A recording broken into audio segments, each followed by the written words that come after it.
So only miracles happen, but what are they physically? That's a great question because we think of them being outside of space and time, and they are. But of course, we respond and react to them with what? The five physical senses, because we have to integrate those things that happen so beautifully. And miracles are always considered to be something beautiful, a miraculous healing, a miraculous something, this and that. And they do seem to defy the understood laws of the physical world. But here's part of how they work. There's several ways. When there is something that happens that is, we see it as miraculous, it can be something that comes from a higher power. It can come from a David, a master energy, a guru type energy, someone and something that has the abilities to go beyond time and space and to make things work in a way that is not normal for us. And that's what breaks it up for us is the non-normal aspect of it. But the way I was told about it, and I don't totally get this, so you guys figure it out. But I was told that there is nothing that happens that's so called miraculous that doesn't involve a lot of agencies. And what they mean by that is you can't just walk and turn water into wine on your own. You are working with a higher agency, a higher power. Maybe they are working with the Davic elemental.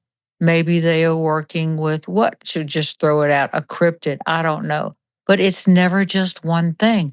And there's this really lovely, lovely energy that happens to where it is a synergistic communication among all the agencies together, as well as you yourself who's experiencing it. So if someone were to say, well, how do I create a miracle? Well, I'm not sure if that could be magic. Could it be sleight of hand, whatever you want to call it? But to me, a real miracle, if it were to happen to me or to me, for me, just for example, do something, not that I have, I would feel that it came from outside of my personality, the clay physical body, the emotions, the mind. It comes from something else, and that's the magic of it. But it means also you are not alone. And that's the beauty of the miracle is all of a sudden that you're taken out of time and space. I find it exquisitely comforting to know that some of the statues of the master who is Mary, called the Virgin Mary, sometimes weeps, sometimes produces a rose scent. Is that real? Most of the time it is. And it happens because the devotion of people who love her, who love those energies. It is a giving back, I think, to say your prayers are heard, and that is real. And to me, that's what's beautiful about a miracle. It's delightful, it's light. It takes us out of time and space to say there's more than this. And that's the beauty in it to me. It is very beautiful. I sometimes wonder who gets to have a miracle. Oh boy, wouldn't we all? I don't know the answer to that. And it depends on what you would consider a miracle. When I think of the world teacher Maitreya or one of the masters creating a Mahavira Rupa, a body that is temporary, that can just appear, say at a convention, say at a protest, say at this and that, and they do that. That is miraculous in itself.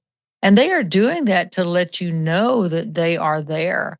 And sometimes it's a teaching moment. I think it's always a teaching moment. But if miracle were to happen to me, I would want to pay very much attention to what led up to it. What was happening right before, during, and then what happens afterwards? Would that change my way of thinking? Is that a gift from the gods, so to speak, to say your prayers were heard and you need this little pickup right now? Or would it just be something that came into my life to show me that there are other parts of life that maybe I've forgotten. I think it's a very personal thing. Certainly, there are miracles like Medjugorje, the other places where hundreds, if not thousands, of people have seen a miracle happen. The miracles in the sky that are not ships, but that are created earth, wind, water, and fire. And they all seem to contain some aspect of the elements because the elements are what make up our physical body. And we have to interact with those. Does that make sense? That does make sense. I wonder if that describes the science behind them. Well, it does in a way. And I think the science behind it is that it's outside of the known laws of physics as we understand it right now. That we want to bring everything down to the level of the physical world. And it's not, it's beyond quantum. Some things just are. And I think that is the realm of the miraculous. It happens outside of those sciences. But then we have to step it down to the science where we can recognize it. How many miracles happen to where they're not even seen or recognized? I don't know.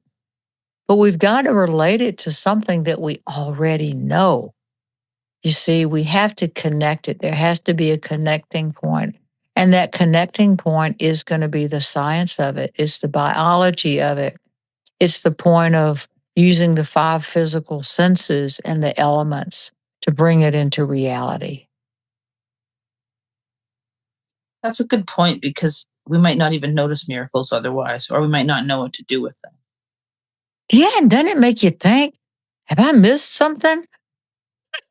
Has there stuff been It really going on that, yeah, that I was too distracted or too busy? I guarantee you there is. I guarantee you that. And so I think we do miss a lot of stuff, and our guidance is going, God, they missed it. Yeah, it's really funny and at the same time frustrating to think of all the miracles or that we're missing. And I wonder if synchronicities are the same thing as miracles. I think they can lead up to that, and it's a different sort of understanding. A synchronous pattern is that all things are kind of happening lined up at once, and they seem to line up in a pattern that makes us realize that there is more than time and space of the physical world. There's more than just a physical reality. Coincidences, synchronicities, then it leads into the miraculous, always has a higher spiritual aspect to it. I'm not sure synchronicities do, but they can also be quite delightful. You're thinking about somebody and they call, and then they call and they tell you something that you were thinking about yesterday. These things all add up. And to me, the beauty of that is it reminds us that we are connected to other people and other times and other places. It is a beautiful connection to remember, and having coincidences and strange things happen, it kind of shakes us out of our everyday and makes us notice a little bit more. It reminds us that love is what there is.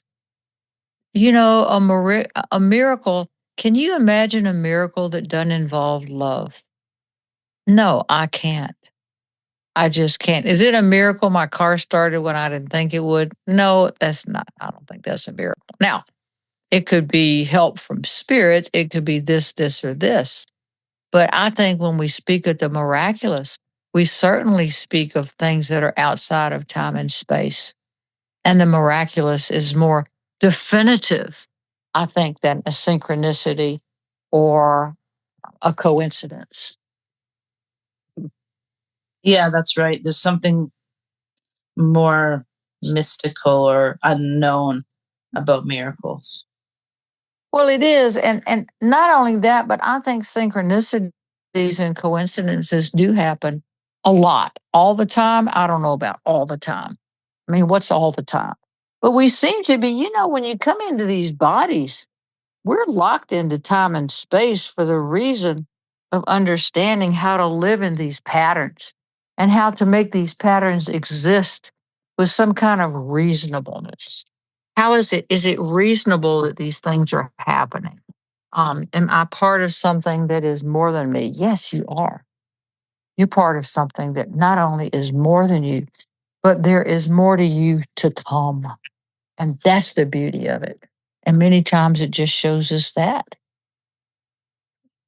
Yeah, and I think that's enough. It's a beautiful connection to we're not alone in the world when these synchronicities or coincidences happen. And it's like a connection to the golden threads, if you will.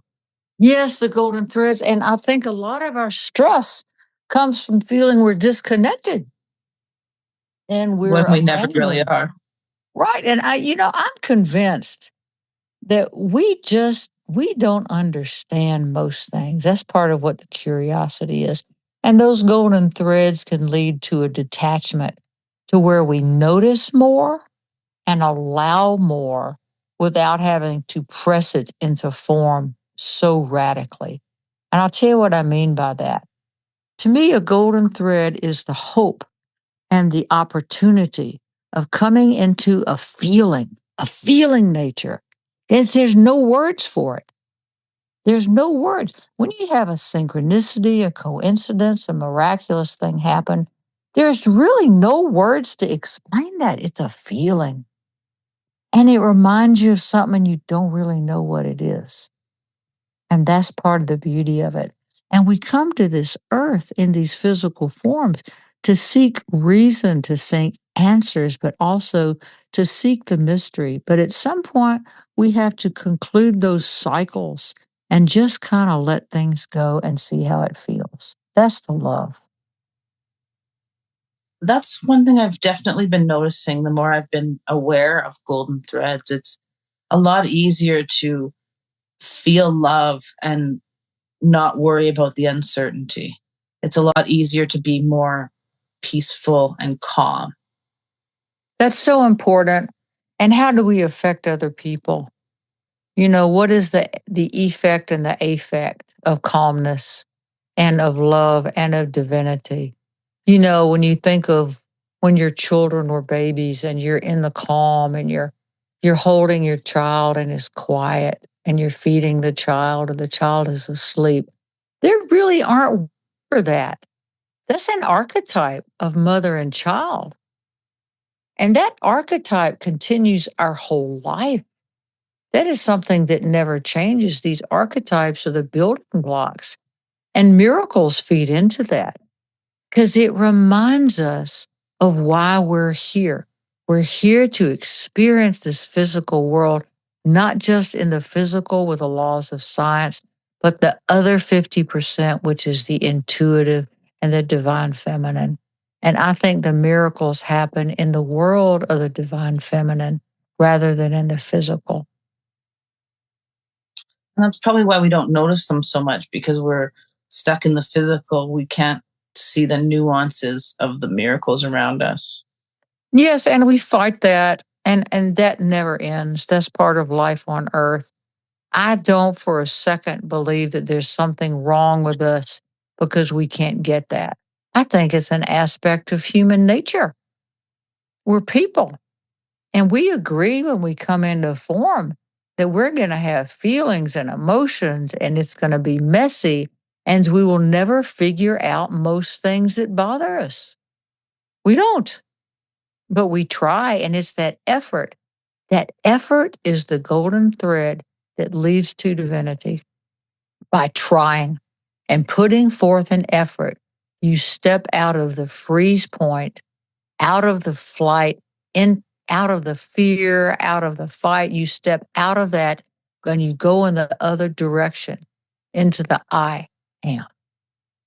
And by doing that, you're doing what you came here to do. You don't come here just to be a spiritual creature. You come here to be a physical one too. And we need that divine masculine and divine feminine. You need the activity and the reciprocity. And that to me is the balance of the miracles, of the synchronicity, and the coincidences.